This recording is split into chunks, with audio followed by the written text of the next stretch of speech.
Hello നമസ്കാരം, എല്ലാവർക്കും ഫിലിമി മലയാളിയിലോട്ട് സ്വാഗതം. അപ്പോൾ നമ്മൾ ഇന്ന് കാണാൻ പോകുന്നത് 2004 പുറത്തിറങ്ങിയിട്ടുള്ള പ്രിമോണിഷൻ എന്ന ഒരു അടിപൊളി ത്രില്ലർ മൂവിയാണ്. ഒരുപാട് ടെസ്റ്റുകൾ നടന്നിട്ടുള്ള ഒരു മൂവി ഇത്. അപ്പം നമുക്ക് ഡയറക്റ്റ് മൂവിയിലോട്ട് കിടക്കാം, വാ. സിനിമയുടെ സ്റ്റാർട്ടിങ്ങിൽ ഹീറോയിനും മകളെയും കൂട്ടി അവരുടെ അച്ഛൻ്റെ അമ്മയുടെ അടുത്തേക്ക് പോകാം. രണ്ടാളും ഒരേ സ്കൂളിലെ ജോലി നോക്കുന്നുണ്ട്. ഇപ്പോൾ 2 പേർക്കും അവധിയാണ്. നമ്മുടെ ഹീറോ ആർക്കും മെയിൽ ടൈപ്പ് ചെയ്യുന്നുണ്ട്. ഇനി അത് സെൻഡ് ചെയ്യണമെങ്കിൽ നെറ്റ് ആവശ്യമാണ്. എന്താ വഴിന്ന് ഹീറോയിനോട് കേൾക്കുമ്പോൾ നമ്മൾ വരുന്ന വഴിയിലെ ഫോൺ ബൂത്ത് ഉണ്ടായിരുന്നത് അതിപ്പോൾ കടന്നു വന്നെന്ന് പറയും. ഇവൻ അവളുടെ അടുത്ത് കുറേ കെഞ്ചും, വാ നമുക്ക് തിരിച്ച് ആ ഫോൺ ബൂത്തിൻ്റെ അവിടേക്ക് പോകാമെന്ന്. അങ്ങനെ അവളും ഓക്കെ പറയും. പക്ഷെ അവരുടെ കൂടെ അവനോട് ജോളിയായിട്ട് പാട്ട് പാടാനും കോമഡി പറയാനും പറയും. അവനും ഓക്കെ പറയും. അങ്ങനെ വണ്ടി റിട്ടേൺ അടിക്കും. ഒരു വിധേന ആ ഫോൺ ബൂത്തിൻ്റെ അവിടെ എത്തി. നേരം ഇരുട്ടായി. ഹീറോ നെറ്റ് കണക്ട് ചെയ്ത് ഇമെയിൽ അയച്ചുകൊണ്ടിരിക്കാം. ഭാര്യയും മകളും കാറിലിരിക്കുന്നുണ്ട്. ഇന്നേരം ഹീറോ നിൽക്കുന്ന ആ ഫോൺ ബൂത്തിൽ ഒരു പഴയ ന്യൂസ് പേപ്പർ ഇരിക്കുന്നുണ്ട്. അതെടുത്ത് നോക്കിയാൽ അതിൽ അവൻ്റെ മകളുടെ ഫോട്ടോയും അവൾ ഇന്ന് രാത്രി കൃത്യം 8 മണിക്ക് മരിച്ചു പോകുന്ന എഴുതിയിട്ടുണ്ട്. ഇത് കണ്ട് അവൻ ആകെ ഷോക്കായി. ഇപ്പുറത്തെ ആ കുട്ടി പുറകിലെ സീറ്റിൽ സീറ്റ് ബെൽറ്റ് ഒക്കെ ഇട്ടിട്ടായിരിക്കും ഇരിക്കുന്നുണ്ടാകാം. ഇപ്പോൾ സീറ്റ് ബെൽറ്റ് ഡ്രസ്സ് കുടുങ്ങി കുഞ്ഞിനെ പുറത്ത് കൊണ്ടുവരാൻ പറ്റുന്നില്ല. ഉടനെ അമ്മ മോളിവിടെ ഇരിക്കെ അമ്മ അച്ഛൻ്റെ അടുത്ത് പോയിട്ട് കാര്യം പറഞ്ഞിട്ട് വരാമെന്ന് പറഞ്ഞ് അവൻ്റെ അടുത്തേക്ക് വരും. അവൻ ഈ ന്യൂസ് പേപ്പറും പിടിച്ച് എന്ത് പറയണം ഏത് പറയണം എന്നറിയാതെ നിൽക്കുക. ഈ ടൈമിൽ ഒരു ട്രക്ക് നേരെ വന്ന് ആ കാറിലിരിക്കും. വണ്ടി പപ്പടം പോലെയാകും. കൂടാതെ പെട്രോൾ ലീക്കായി തീ കത്തിപ്പിടിച്ച് കുട്ടി വെന്തു മരിക്കും. അത് നോക്കി നിൽക്കാനേ അവരെ കൊണ്ട് സാധിക്കൂ. കുറച്ച് സമയത്തിനുള്ളിൽ അവിടേക്ക് പോലീസും ന്യൂസ് റിപ്പോർട്ടേഴ്സും നാട്ടുകാരൊക്കെ വന്നിട്ടുണ്ടാകും. നമ്മുടെ ഹീറോ അവിടെ ആ ന്യൂസ് പേപ്പർ തപ്പി നടക്കുക. പക്ഷെ അവനത് കിട്ടില്ല. അവിടെ സീൻ കട്ട് ചെയ്താൽ 3 വർഷത്തിന് ശേഷം ഹീറോ ക്ലാസ് എടുത്തുകൊണ്ടിരിക്കുക. കുട്ടികൾ ആരും തന്നെ അവൻ എടുക്കുന്ന ക്ലാസ് മൈൻഡ് ചെയ്യുന്നില്ല. എന്നാൽ ഒരേ ഒരു പെൺകുട്ടി അവൾ ഇവന് തുറച്ചു നോക്കിക്കൊണ്ടിരിക്കുക. ഇപ്പോഴത്തെ ഹീറോയിൻ ടീച്ചറിൻ്റെ ജോലിയെല്ലാം ഉപേക്ഷിച്ച് ഒരു റിസർച്ച് ചെയ്യുന്നുണ്ട്. ഇപ്പോൾ റിസർച്ചിൻ്റെ ഭാഗമായിട്ട് ഒരു മുത്തശ്ശിയെ മീറ്റ് ചെയ്തിട്ടുണ്ട്. ആ മുത്തശ്ശിക്ക് ഒരു പ്രത്യേകത ഉണ്ട്. അതായത് മുത്തശ്ശിയുടെ ചെവിയിൽ എന്തെങ്കിലും പറഞ്ഞാൽ അത് ക്യാമറ വഴി ഫോട്ടോ ആയിട്ട് അതിൻ്റെ ഉത്തരം കിട്ടും. ഇന്നേരം അവൾ ന്യൂസ് പേപ്പർ കാണിച്ച് അതേപറ്റി കേൾക്കും.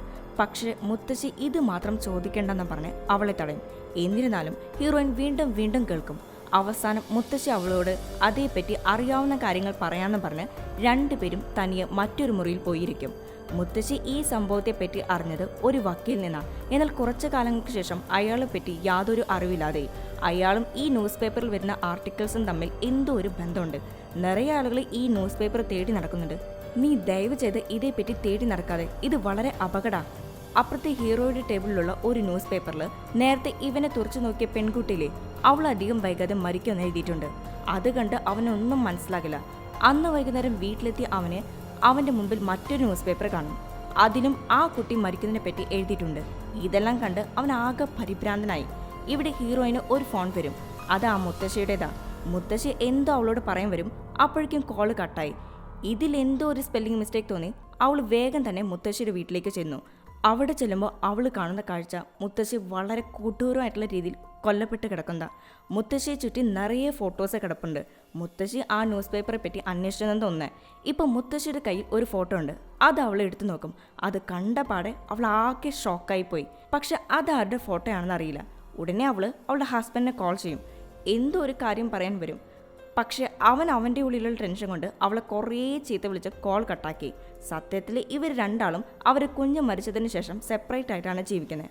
അടുത്ത ദിവസം സ്കൂളിൽ ചെല്ലുമ്പോൾ ആ പെൺകുട്ടി തനിയെ എന്തോ ഒന്ന് നോക്കി നിൽപ്പുണ്ട്. ഉടനെ ഹീറോ അവിടേക്ക് ചെല്ലും. ഇന്നേരം അവൾ, സർ, നിങ്ങൾ ന്യൂസ് പേപ്പർ കണ്ടുല്ലേ? എനിക്കറിയാം. ഇത് കേട്ട് ഇവനൊന്നും മിണ്ടാതെ നിൽക്കും. എനിക്കറിയാം സാർ, നിങ്ങളത് കണ്ടു എന്നുള്ളത്. നിങ്ങളൊന്നും മാറ്റണമെന്ന് ചിന്തിക്കാതെ നിങ്ങൾ സംഭവിക്കാൻ പോകുന്ന കാര്യങ്ങൾ മാറ്റണമെന്ന് വിചാരിച്ചാൽ എല്ലാം നാശത്തിലേ അവസാനിക്കൂ. അന്ന് വൈകിട്ട് വീട്ടിലെത്തിയ പാടെ അവൻ്റെ മകളുടെ വീഡിയോ ഇട്ട് കണ്ടുകൊണ്ടിരിക്കുക. അതേ നേരം ജനലിൽ ഒരു ന്യൂസ് പേപ്പർ പറന്നു വന്ന് ഒട്ടിരിക്കും. ഇത് കണ്ട് അവൻ പേടിച്ചു. ആ ന്യൂസ് പേപ്പറിൽ സൂക്ഷിച്ചു നോക്കിയാൽ ഈ പെൺകുട്ടി ഇന്ന് മരിക്കുമെന്നുള്ളത് കൃത്യമായിട്ട് എഴുതിയിട്ടുണ്ട്. ഇത് സത്യത്തിൽ നാളെ വരേണ്ട പത്ര, പക്ഷെ അത് ഇന്ന് തന്നെ ഇവൻ്റെ കണ്ണിൽ കാണും. ഇത് കണ്ട പാടെ എങ്ങനെയെങ്കിലും അവളെ രക്ഷിക്കണമെന്ന് വിചാരിച്ച് അവൾ താമസിക്കുന്ന സ്ഥലത്തോട്ട് ഓടി വരും. ഇപ്പോൾ ആ പെൺകുട്ടി അവൻ്റെ പുറകിൽ വന്ന് നിൽക്കും. പിന്നെ നോക്കിയാൽ അവിടെ കാണുവാനില്ല. അതേ നേരം അവൾ കരയുന്ന ശബ്ദം കേൾക്കും. ഉടനെ അവൻ ആ ശബ്ദം കേൾക്കുന്ന സ്ഥലത്തേക്ക് ഓടി. അവിടെ ഒരു സ്ഥലത്ത് അവൾ നിൽക്കുന്നുണ്ട്. അവൾക്കൊന്നും സംഭവിച്ചില്ലല്ലോ എന്ന സമാധാനത്തിൽ അവൻ നിൽക്കുന്ന നേരം അവളെ ലക്ഷ്യം വെച്ച് ഒരു സൈക്കോ ചെറുക്കൻ കത്തിയും പിടിച്ചു വരും. ഉടനെ ഇയാൾ അവനെ പിടിച്ച് ഉന്തിയതും അവൻ താഴെ വീണു മരിക്കും. ശേഷം പുറകിലോട്ട് തിരിഞ്ഞു നോക്കിയാൽ അവളും താഴെ വീണിട്ടുണ്ടായിരിക്കും. വേഗം ഹീറോ അവളുടെ അടുത്ത് വന്ന് നോക്കും. ഇവൻ അവളുടെ അടുത്തേക്ക് വരുന്നതിന് മുൻപേ സൈക്കോ ചെറുക്കൻ അവളെ കുത്തിയിട്ടുണ്ടായിരിക്കും. ഇതോടെ അവളും മരിക്കും. ഇത് കണ്ട് അവൻ തേങ്ങി കരയും. തൻ്റെ മകളെ പോലെ തന്നെ ഈ പെൺകുട്ടിയും രക്ഷിക്കാൻ സാധിച്ചില്ലല്ലോ. ആ വേദന അവനുണ്ടാകും. അടുത്ത ദിവസം ഹീറോയിനെ കാണാൻ പോകും. അന്ന് ഫോൺ വിളിച്ചപ്പോൾ ദേഷ്യപ്പെട്ടതിന് സോറി പറയും. പിന്നെ ആ പെൺകുട്ടി മരിച്ച കാര്യവും പറയും. തന്നെ കൊണ്ട് സ്വന്തം മകളെയും ആ പെൺകുട്ടിയും രക്ഷിക്കാൻ സാധിച്ചില്ലല്ലോ എന്നും പറഞ്ഞ് അവളുടെ അടുത്ത് കുറേ സങ്കടപ്പെടും. സാരല്ല, അതെല്ലാം വിധിയാ, എനിക്കൊരു സ്ഥലം വരെ പോകാനുണ്ട്, എൻ്റെ കൂടെ വരുമോ എന്ന് അവൾ അവനോട് കേൾക്കും. അവനും ഓക്കെ പറയും. അങ്ങനെ 2 പേരും ചേർന്ന് അവിടെയുള്ള മെൻ്റൽ ഹോസ്പിറ്റലിലേക്ക് പോകും. അവിടെ 12 വയസ്സുള്ള ഒരു പയ്യൻ അഡ്മിറ്റ് ആയിട്ടുണ്ട്. അവൻ വന്ന് 3 മാസത്തിനുള്ളിൽ ഒരു വയസ്സായ ആളുടെ രൂപത്തിലേക്ക് മാറി. കൂടാതെ ആരൊക്കെ മരിക്കും, അവരെങ്ങനെയാണ് മരിക്കുന്നത് എന്നുള്ളതൊക്കെ അവൻ ചുമരിൽ എഴുതി വെക്കും. എന്നാൽ അവിടുത്തെ ആളുകൾ അവൻ്റെ കയ്യിൽ നിന്ന് പേന വാങ്ങി വെച്ചതോടെ അവൻ്റെ നാവ് മുറിച്ച് ആ രക്തം കൊണ്ട് എഴുതാൻ ആരംഭിക്കും. എന്നാൽ കുറച്ച് നാളുകൾക്കുള്ളിൽ തന്നെ അവൻ മരിച്ചു. ഇതെല്ലാം കേട്ട ശേഷം ഹീറോയ്ക്ക് ഒരു കാര്യം പിടികിട്ടും. അതായത് ആ പയ്യനുണ്ടായിരുന്ന അതേ അവസ്ഥയിലൂടെ തന്നെയാണ് താനും ഇപ്പോൾ കടന്നു പോകുന്നത്. അധികം വൈകാതെ താനും മരിക്കുമെന്ന് അവൻ പറയും. ഇതെല്ലാം കേട്ട് അവൾക്ക് ഒത്തിരി സങ്കടമാകും. അന്ന് നൈറ്റ് അവൻ ഉറങ്ങാൻ കിടക്കുമ്പോൾ അവൻ്റെ മകളുടെ ശബ്ദം അവന് കേൾക്കും. അച്ഛാ അച്ഛാ. ഈ വിളി കേട്ട് ഓടിപ്പോയി കതക് തുറന്നാൽ വെന്തുരുകി അതേ രൂപത്തോടെ വേദനിച്ച് പിടയുന്ന മകളെ അവൻ കാണും. ഇപ്പോൾ അവൻ ഞെട്ടി എഴുന്നേൽക്കും. ഇതുവരെ കണ്ടതെല്ലാം സ്വപ്നമായിരുന്നു. ഇപ്പുറത്തെ ഹീറോയിന് ഫോൺ കോൾ വരും. അതായത് മുത്തശ്ശി മരിക്കുന്നതിന് മുമ്പ് ഒരു ലോയറിനെ പറ്റി പറഞ്ഞിട്ടുണ്ടായിരുന്നില്ലേ, അയാളുടെ ഡീറ്റെയിൽസ് കിട്ടിയെന്ന് പറഞ്ഞ് അവളുടെ ഫ്രണ്ട് വിളിച്ചതാ. അപ്പുറത്തെ ഹീറോ ബോർഡിൽ എന്തോ ധൃതിപ്പെട്ട് എഴുതിക്കൊണ്ടിരിക്കുക. അത് കണ്ട് അവിടെ ഇരിക്കുന്ന കുട്ടികളെല്ലാവരും വളരെ ആശ്ചര്യത്തോടെ അവനെ നോക്കിയിരിക്കും. അതിന് മാത്രം എന്തായിരിക്കും അവൻ എഴുതി വെച്ചിരിക്കുന്നത് വെച്ചാൽ, അതായത് കുറച്ച് സമയത്തിനുള്ളിൽ ഒരു കുന്നിടിഞ്ഞ് ഒരുപാട് ആളുകൾ മരിക്കുമെന്നുള്ളതാണ്. സത്യത്തിൽ അവന് പോലും അറിയുന്നുണ്ടായിരുന്നില്ല അവിടെ എന്താ എഴുതിയിരിക്കുന്നതെന്ന്. എഴുതി കഴിഞ്ഞതിന് ശേഷം ബോർഡിലേക്ക് നോക്കിയാൽ അവന് ആകെ ഒരു മാതിരിയാകും. അപ്പോൾ തന്നെ ക്ലാസ് വിട്ട് അവൻ പുറത്തേക്ക് പോയി. മെൻ്റൽ ഹോസ്പിറ്റലിൽ ഉണ്ടായിരുന്ന പയ്യൻ എങ്ങനെയാണ് എഴുതിയിരുന്നത് അതുപോലെ ഇവനും എഴുതുന്നത്. ഇപ്പോൾ ഇവൻ വരുന്ന വഴിയിൽ ഒരു ഷോപ്പിലെ TV-യിൽ കുന്നിടിഞ്ഞ് ഒരുപാട് ആളുകൾ മരിച്ചെന്ന് ന്യൂസ് കാണും. അത് നോക്കി നിൽക്കുന്ന നേരം ഇവൻ്റെ തൊട്ടപ്പുറത്ത് ഒരാൾ വന്നു നിന്ന്, എന്താ സർ, നിങ്ങൾ കാലത്ത് ബോർഡിൽ എഴുതിയതുപോലെ ഒരുപാട് ആളുകൾ മരിച്ചല്ലോ. ഇത് കേട്ട പാടെ അവൻ അയാളെ തിരിഞ്ഞു നോക്കിയാൽ അങ്ങനെ ഒരാൾ അവിടെ ഇല്ല. അന്നേ ദിവസം ഹീറോയിൻ വന്ന് ഇനി നീ ഇവിടെ നിൽക്കണ്ടെന്നും പറഞ്ഞ് ഹീറോയെ അവളുടെ വീട്ടിലേക്ക് കൂട്ടിക്കൊണ്ടുപോകും. അങ്ങനെ അടുത്ത ദിവസം ഇവര് 2 ആളും മുത്തശ്ശി പറഞ്ഞ ആ ലോയറുടെ വീട്ടിലേക്ക് ചെന്നു. ആ വീട് മൊത്തം വലിച്ചു വാരിയ കിടക്കുന്നത്. കൂടാതെ ഒരുപാട് ന്യൂസ് പേപ്പേഴ്സ് അവിടെ ചുമരിൽ ഒട്ടിച്ചു വെച്ചിട്ടുണ്ട്. അതുപോലെ അവിടെ നിറയെ കാസറ്റും ഇരിക്കുന്നുണ്ട്. അതിൽ ഒരെണ്ണം എടുത്ത് പ്ലേ ആക്കിയാൽ അത് മുത്തശ്ശി പറഞ്ഞ ലോയറുടെ വീഡിയോ. നിങ്ങൾ ഈ വീഡിയോ കാണുമ്പോൾ തീർച്ചയായും ഞാൻ ജീവനോടുണ്ടായിരിക്കില്ല. എൻ്റെ ജീവിതത്തിൽ ആ ന്യൂസ് പേപ്പർ കിട്ടിയിട്ടുണ്ട്. അത് വന്നപ്പോൾ ആദ്യമൊന്നും എനിക്കതിനെപ്പറ്റി കാര്യമായിട്ട് അറിവുണ്ടായിരുന്നില്ല. പിന്നീട് അതിനെപ്പറ്റി അറിഞ്ഞു വന്നപ്പോൾ ഒരു കുടുംബത്തിലെ 3 പേർ ഗ്യാസ് പൊട്ടിത്തെറിച്ച് മരിക്കുമെന്ന് ന്യൂസ് പേപ്പറിൽ കണ്ടു. അത് കണ്ട മാത്രം ഞാൻ അവരെ എങ്ങനെയൊക്കെയോ രക്ഷിച്ചു. അങ്ങനെ ഞാൻ അവരെ രക്ഷിച്ചതിന് ശേഷം എൻ്റെ ശരീരത്തിൽ ഒരുപാട് കറുത്ത പാടുകൾ വന്നു തുടങ്ങി. ഞാൻ ആളുകളെ രക്ഷിക്കും തോറും എൻ്റെ ശരീരത്തിൽ കറുത്ത പാടുകളുടെ എണ്ണം ദിനം പ്രതി വർദ്ധിച്ചു വന്നു. ലാസ്റ്റ് ഒരു കാസറ്റും കൂടെ ഉണ്ട്. ഇതിട്ട് നോക്കിയാൽ അതിൽ അയാളുടെ ശരീരം മുഴുവൻ കറുത്ത നിറമായി. ഒരു പക്ഷേ അപകടങ്ങൾ മുൻകൂട്ടി മനസ്സിലാക്കി ഒരുപാട് ആളുകളെ രക്ഷിച്ചുകൊണ്ടതായിരിക്കാം അയാളുടെ ശരീരത്തിൽ കറുത്ത നിറായത്. അയാൾ ആ വീട്ടിൽ ഒരു മുറിയിൽ നിന്ന് മറ്റൊരു മുറിയിലേക്ക് നടന്നു പോകുന്ന ആ സീനോടെ വീഡിയോ കട്ടാകും. ഇവരും അയാൾ പോയ ആ മുറിയിലേക്ക് ചെല്ലും. അവിടെ മുറിയുടെ ഒരു ഭിത്തിയിൽ കറുത്ത രൂപം ചാഞ്ഞു കിടക്കുന്നത് കാണും. ഇതെല്ലാം കണ്ട് പേടിച്ച് പതറി ഇവർ അപ്പോൾ തന്നെ സ്ഥലം വിടും. ഇപ്പോൾ വീട്ടിലെത്തിയ ഹീറോ എന്തൊക്കെയോ പേപ്പറിൽ എഴുതിക്കൊണ്ടിരിക്കുക. വേറൊന്നല്ല, അടുത്തത് ആരൊക്കെയാ മരിക്കാൻ പോകുന്നത്, അവർ എങ്ങനെയാണ് മരിക്കാൻ പോകുന്നത് എന്നൊക്കെയുള്ള കാര്യങ്ങളാണ്. ഇത് കണ്ട് അവൾക്ക് ആകെ പേടി. അവൻ മരിക്കാൻ പോകുന്ന ആളുകളെ എങ്ങനെയെങ്കിലും രക്ഷിക്കുമെന്ന് പറയുമ്പോൾ വേണ്ട, അങ്ങനെ രക്ഷിക്കാൻ പോയ ലോയർക്ക് സംഭവിച്ചത് കണ്ടില്ലേ, അതുപോലെ തന്നെ ആകുമെന്നും പറഞ്ഞ് അവൾ കരയും. ഉടനെ അവൻ അവളെ ഇല്ല നീ പേടിക്കാതെ ഞാൻ പോകുന്നില്ലെന്ന് പറഞ്ഞ് സമാധാനപ്പെടുത്തി. നെക്സ്റ്റ് ഡേ ഹീറോയിൻ കുറച്ച് ജോലിയുണ്ട് പുറത്ത് പോയിട്ട് ഇപ്പോൾ വരാമെന്ന് പറഞ്ഞ് ഹീറോയെ വീട്ടിലാക്കി കാർ എടുത്ത് പോകാൻ നിൽക്കും. പക്ഷേ കാർ സ്റ്റാർട്ടാകുന്നില്ല. ഉടനെ ബാഗെല്ലാം എടുത്ത് അവൾ കാറിൽ നിന്നിറങ്ങി. എന്നാൽ ഫോൺ എടുക്കാൻ അവൾ മറക്കും. ഇവിടെ ഹീറോ ബോറടിച്ച് ബുക്ക് വായിക്കാൻ തുടങ്ങി. അതേ നേരം അവൻ്റെ മുൻപിലുള്ള ടേബിളിൽ ഒരു പേപ്പർ വന്ന് കിടപ്പുണ്ട്. അതെടുത്ത് നോക്കിയാൽ ഒരു ട്രെയിൻ ആക്സിഡൻ്റായി അതിലുണ്ടായിരുന്ന നിറയെ ആളുകൾ മരിക്കും. ആ മരിച്ച ആളുകളുടെ പേരും വിവരം അതിൽ കൊടുത്തിട്ടുണ്ട്. ആ കൂട്ടത്തിൽ അവൻ്റെ ഭാര്യയുടെ പേരുണ്ട്. ഉടനെ അവൻ ഭാര്യയ്ക്ക് കോൾ ചെയ്യും. പക്ഷെ അവൾ ഫോൺ എടുക്കില്ല. കാരണം അവൾ ആ ഫോൺ കാറിൽ മറന്നു വെച്ച് പോയില്ലേ. ഇപ്പോൾ സമയം നോക്കിയാൽ ട്രെയിൻ എടുക്കാൻ 10 മിനിറ്റും കൂടിയുണ്ട്. ഇവൻ ജെറ്റ് പായുന്ന പോലെ ഓടി റെയിൽവേ സ്റ്റേഷനിലെത്തി ഒരു വിധേന ഭാര്യ ഇറക്കും.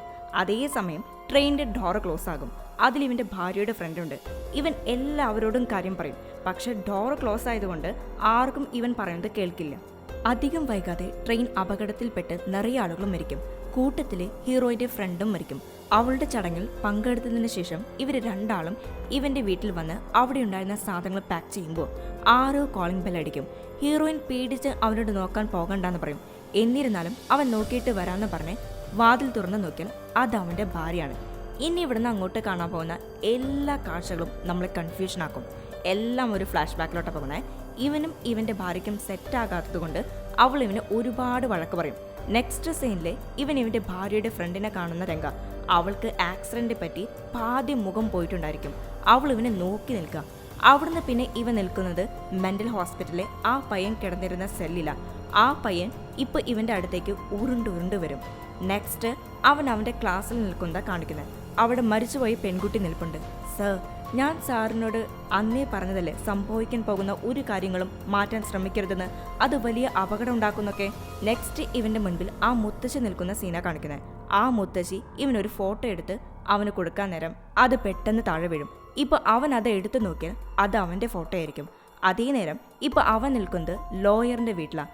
ഇന്നേരം അവൻ ആ വക്കീലിനോട് ഞാൻ മരിച്ചോ അതോ ഞാൻ ഇപ്പോഴും ജീവനോടുണ്ടോ എന്നൊക്കെ കേൾക്കും. നീ മരിച്ചിട്ടില്ല, അതിനും വലിയൊരു സ്ഥിതിയിലേക്ക് നീ കടക്കാൻ പോകുന്നത്. ഇത് നിന്നെ വല്ലാതെ ടോർച്ചർ ചെയ്യും. അതേസമയം അവിടെയുള്ള ന്യൂസ് പേപ്പർ ഇവനെ നോക്കി ഭയങ്കരമായിട്ട് അട്ടഹാസിക്കും. ഇത് കണ്ട് അവൻ പേടിക്കും. അതേ ടൈം ആ ന്യൂസ് പേപ്പർ അവൻ്റെ തലയിൽ വന്ന് വീഴും. പെട്ടെന്ന് അവൻ കണ്ണു തുറന്നു നോക്കിയാൽ സിനിമയുടെ സ്റ്റാർട്ടിംഗ് സീനിൽ അവനൊരു ഫോൺ ബൂത്തിൽ നിന്നില്ലേ, അവിടെ തന്നെ അവൻ ഇപ്പോഴും നിൽക്കുന്നത്. ഇവനൊന്നും മനസ്സിലാകില്ല. സമയം നോക്കിയാൽ 8 മണിയാകാൻ 10 മിനിറ്റ്. ഭാര്യയും മകളും കാറിൽ തന്നെ ഇരിപ്പുണ്ട്. മകളുടെ ഡ്രസ്സ് സീറ്റ് ബെൽറ്റിൽ കുടുങ്ങി അതെടുക്കാൻ ഭാര്യ ട്രൈ ചെയ്യാം. സമയം ഒട്ടും കളയാതെ വേഗം കാറിന്റെ അവിടേക്ക് ചെന്ന് ഭാര്യയെ കാറിൽ നിറക്കി അപ്പുറത്തെ സൈഡിൽ കൊണ്ടുപോയി ഇരുത്തി. ശേഷം മകളുടെ അടുത്ത് പോയി ഒരു വിധേന സീറ്റ് ബെൽറ്റ് ഊരി കുഞ്ഞിനെ പുറത്തെടുത്ത് കാറിൽ നിന്ന് ഇറങ്ങി വരുമ്പോൾ ഭാര്യ ഇവരുടെ അടുത്തേക്ക് ഓടി വരും. അതേസമയം ആ ട്രക്ക് വന്നതും അവളെ ഇടിച്ച് തെറിപ്പിച്ചു പോകും. ഇത് കണ്ട് അവൻ ആകെ തരിച്ചുപോയി. മകളെ രക്ഷിക്കാൻ നോക്കിയപ്പോൾ ഭാര്യ മരിച്ചു. വീണ്ടും കണ്ണ് തുറന്നു നോക്കിയാൽ ഇവർ 3 പേരും കാറിൽ പോയിക്കൊണ്ടിരിക്കാം. നമ്മൾ സിനിമയുടെ തുടക്കത്തിൽ കണ്ട അതേ രംഗം. ഇവർ കാറിൽ പോകുമ്പോൾ ഒരു ന്യൂസ് പേപ്പർ പറന്നു വന്നുകൊണ്ടിരിക്കാം.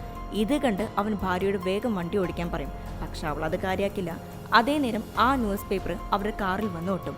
അതിലിവർ 3 പേരും മരിക്കുമെന്നുള്ളത് എഴുതിയിട്ടുണ്ട്. ഇത് കണ്ട് അവൻ പേടിച്ചിരിക്കുന്ന നേരം ഇവരുടെ കാറിന്റെ മുൻപിലേക്ക് ഒരു ട്രക്ക് ഇടിച്ചു കയറി. ഒരു സെക്കൻഡിന് ശേഷം അവൻ കണ്ണ് തുറന്നു നോക്കിയാൽ ഇവരുടെ കാറിൽ വന്ന് ഇടിച്ച ട്രക്കിൽ ഇവനിരിക്കുന്നു. ട്രക്കിന്റെ ഡ്രൈവർ ആണെങ്കിൽ മരിച്ചു. ട്രക്ക് റോഡിന്റെ സൈഡിൽ നിർത്തിയിരിക്കുന്ന കാറിൽ ഇടിക്കാനാ പോകുന്നത്. ഇവൻ പരമാവധി സ്റ്റിയറിംഗ് പിടിച്ചു തിരിക്കാൻ ശ്രമിക്കും. എന്നിരുന്നാലും ട്രക്ക് കാറിൽ പോയി ഇടിച്ചു. തിരിച്ച് വീണ്ടും അവൻ കണ്ണ് തുറന്നു നോക്കിയാൽ അവൻ പഴയതുപോലെ ഫോൺ ബൂത്തിൽ തന്നെ നിൽക്കുന്നത്. ആ ന്യൂസ് പേപ്പറിൽ അവൻ്റെ കുഞ്ഞ് മരിക്കുന്നെന്ന് എഴുതിയിട്ടുണ്ട്. അതിന് മാറ്റമൊന്നുമില്ല. അത് കണ്ട് അവൻ തേങ്ങി കരയും. ഇന്നേരം അവനൊരു കാര്യം ഓർമ്മ വരും.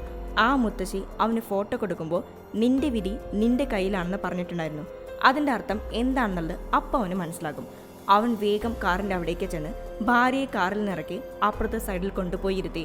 ഞാൻ വരുന്നത് വരെയിലും നീ ഇവിടെ തന്നെ ഇരിക്കണമെന്നും പറഞ്ഞ് അവൻ മകളുടെ അടുത്തേക്ക് ചെല്ലും. സീറ്റ് ബെൽറ്റ് അവൻ്റെ മകളുടെ ഡ്രസ്സിൽ കുടുങ്ങിയത് അഴിക്കാൻ ശ്രമിക്കുന്ന അതേ സമയം ട്രക്ക് വരുന്നുണ്ട്. എത്രയൊക്കെ ശ്രമിച്ചിട്ടും കുടുക്ക് അഴിക്കാൻ അവനെ കൊണ്ട് പറ്റിയില്ല. അപ്പോഴേക്കും ട്രക്ക് കാറിൽ വന്ന് ഇടിക്കും. ഭാഗ്യം കൊണ്ട് അവനും മകൾക്കും ഒന്നും പറ്റിയില്ല. പക്ഷെ കാറിൻ്റെ പെട്രോൾ ലീക്കായി തീ കത്തി പടരാൻ ആരംഭിക്കും. ഫസ്റ്റ് ഇവൻ്റെ മകളുടെ കാല് കുടുങ്ങിയതിലായിരുന്നു പ്രോബ്ലം. ഇപ്പോൾ ട്രക്ക് വന്ന് ഇടിച്ച് അതിൽ അവൻ്റെ കാല് സീറ്റ് ബെൽറ്റിൻ്റെ ഇടയിൽ ജാമാകും. ഇന്നേരം അവൻ്റെ ഭാര്യ ഓടി വരും. അവൻ എങ്ങനെയൊക്കെയോ സീറ്റ് ബെൽറ്റ് ഊരി മകളെ അവളുടെ കയ്യിൽ കൊടുത്ത് അവിടുന്ന് ഓടി രക്ഷപ്പെടാൻ പറയും. പക്ഷെ അവൾ പോവില്ല. ഞാൻ പറയുന്നത് കേൾക്ക്, നീ പോ എന്നവൻ പറയും. അവൾ അവിടുന്ന് മാറി നിന്നതും അവൻ ആ കാറിൽ കിടക്കും. അവൻ മുത്തശ്ശി പറഞ്ഞ പോലെ വിധി മനസ്സിലാക്കി ഇവർ 3 പേരിൽ ആരെങ്കിലും ഒരാൾ ജീവൻ കൊടുത്താലേ മറ്റു 2 പേർക്ക് ജീവൻ കിട്ടുകയുള്ളൂ. അതുപ്രകാരം അവൻ അവൻ്റെ ജീവൻ കൊടുത്ത് മകളെയും ഭാര്യയും രക്ഷിക്കും. കാർ ആളി കത്തുന്നത് കണ്ട് അവൾ വാ വിട്ട് കരയും.